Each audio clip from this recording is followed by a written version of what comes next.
मंडळी नमस्कार. हे बघा माझ्या हातामध्ये हे जे आहे ह्याला बांबूचा कोंब असं म्हणतात किंवा बांबूचं शूट असं ह्याला म्हणतात. तुम्हाला हे माझ्या पाठीमागे हे बघा हे दिसते. हे माझ्यापेक्षा उंच साधारणपणे 8 ते 9 फुटाचा हा कोंब आहे. आणि हा जो आहे तुम्हाला इकडे दिसतोय की हा ज्याचं आयुष्य संपलं आहे असा हा बांबू आहे. हा ह्या वर्षीचा अजून एक बांबूचा कोंब आहे आणि हा ॲक्च्युअल बांबू आहे. तर हे जे बांबू आहेत ह्याला जायंट बांबू असं म्हणतात. हे आपल्या इकडचे बांबू नसून हे आसाममधले आहेत पण भारतातलेच बांबू आहेत आणि तुम्हाला दिसतं हे केवढे मोठे आहेत. हा जो कोंब आहे हा कोंब आपण आत्ता इकडनं हार्वेस्ट केलेला आहे आणि तिकडे तुम्हाला त्याच्या खाली तिकडे अजून त्याचा छोटासा भाऊसुद्धा इकडे तुम्हाला दिसतो आहे.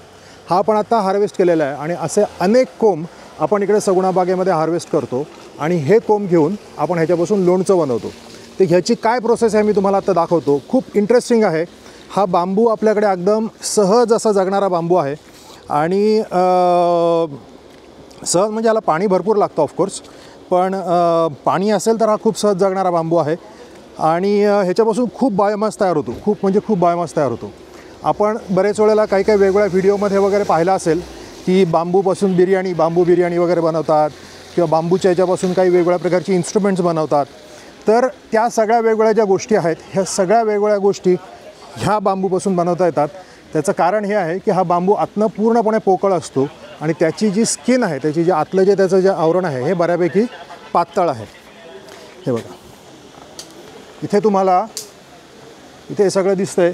आपला हा सगळा कौलारूचा भाग आहे आणि इकडे आपल्या सगळ्या मावशा इकडे आहेत. नमस्कार मंडळी. हे बघा हे बघा हे बघा हे बघा इकडे केवढ्या छान इकडे तिघीजणी आपल्या मावशा बसलेल्या आहेत आणि इकडे आपले मामा आहेत. मामा नमस्कार. हे बघा हा जसा एक बांबूचा कोंब आहे इथे असे अनेक वेगवेगळे बांबूचे कोंब आहेत आणि ह्या मामांनी हे बघा आता मी तुम्हाला दाखवतो.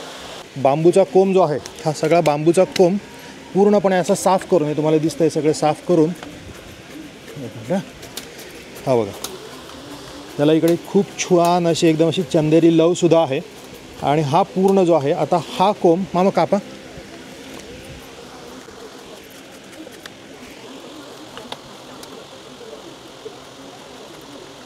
हा बघा थांबा हे बघा हे तुम्हाला दिसते. हे असं त्याच्या आतमध्ये त्याचे वेगवेगळे कंपार्टमेंट्स असतात.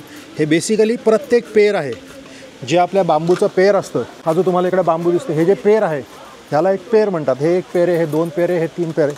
तर ही सगळी ही पेरं आहेत आणि ही पेरं अशी हळूहळू वाढत जातात. परत हे सुद्धा असं एखादं ऑरोगॅमी केल्यासारखं हे एकदम पूर्ण कॉम्प्रेस्ड असतं आणि हळूहळू ते सगळं मोठं होतं. आत्ताचा हा जो ही जी आत्ताची जी त्याची आत्ता पर्टिक्युलर स्टेज आहे ह्या पर्टिक्युलर स्टेजमध्ये सुद्धा ह्याला असं डायरेक्ट कच्चा असं कवळं कडम काकडीसारखं आपण खाऊ शकतो.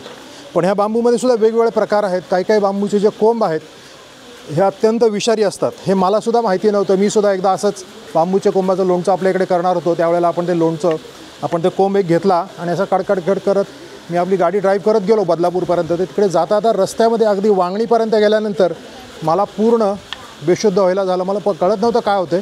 पूर्ण बेशुद्ध व्हायला झालं. मी गाडी साईडला लावली आणि जवळजवळ 1 तासानंतर मी त्यावेळेला गाडीतनं उठलो आणि काय झालं मलाच कळलं नाही. झोपलो होतो चांगला.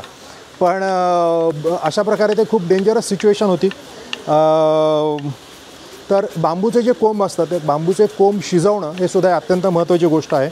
अशा कोणत्याही गोष्टी ज्या आपल्याला माहिती नसतात ते कृपा करून अशा आपण असं माझ्यासारखे प्रयोग कधी नाही करायला पाहिजे. तर एनिवे सो मामा जे आहेत ते मामा इकडे त्याचे हे सगळं साफ करत आहेत. साफ केल्यानंतर इकडे आपल्या ह्या ज्या मावशा ज्या आहेत ताया ज्या आहेत रेखा मावशी नमस्कार. ओ मावशी नमस्कार. दीदी नमस्कार. आणि हे बघा त्याच्यापासून आपण मग किसून त्याच्यापासून हे असे छोटे छोटे त्याचे तुकडे केले जात आहेत. हे जे तुकडे केलेले जात आहेत हे नंतर मग आपण आता इथे हे जे आहे इथे पाणी ठेवलेलं आहे आता आपण टाकूया. हां हे काही झालं तरी हे पूर्णपणे एक घ्या सगळंच घ्या. हे बांबू हा जो आहे एक प्रकारे गवताचा प्रकार आहे आणि हे एक प्रकारे गवताचा कोंब आहे. त्याच्यामुळे त्याच्यामध्ये खूप हार्ड असे फायबर्स असतात. हे सगळे फायबर्स पूर्णपणे तुटणं खूप महत्त्वाचं असतं आणि त्याच्यामध्ये जे टॉक्सिन आहे ऑफकोर्स ते सुद्धा तुम्हाला असं दिसतं आहे. काही काही आमचे जे आहेत ते थोडेसे जाड आहेत, काही काही थोडेसे बारीक आहेत आणि ह्यांचं टॉक्सिनसुद्धा सगळं निघून जाणं हे खूप महत्त्वाचं आहे.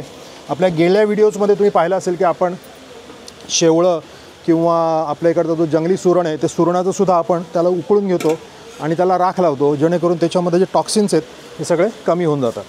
सो अशा प्रकारे तुम्हाला दिसतं आहे. हे आपण आता पूर्ण हे आता उकळून घेणार. हे साधारणपणे किती 10-15 मिनटं, हे साधारणपणे 10-15 मिनटं आपण एकदम व्यवस्थित ह्यांना उकळून घेणार.